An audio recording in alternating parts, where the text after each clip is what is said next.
everybody. I hope you're all keeping safe at this lockdown. You've got plenty of schoolwork, yeah, fair enough, but there's always time for something special. A science experiment. So let's see what we've got here today. A red crystal growing lab.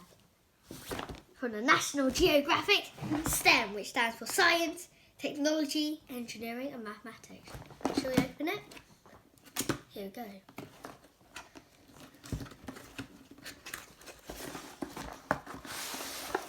Ooh. Got some instructions and a learning pad. We can learn cool facts of this. Ooh, just translations. Crystal grain powder. I wonder what this does. Seed rock. What's inside here? Wow, look! An aconite specimen. And it's not just any aconite, it's in its Sputnik form. Now we can look through this magnifying glass. And it even has its own little stand. Cool. Got a stirring stick to mix the mixture, I'm guessing.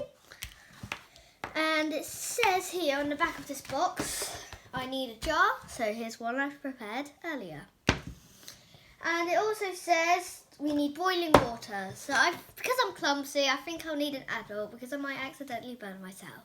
So let's see what happens. See you later. Bye.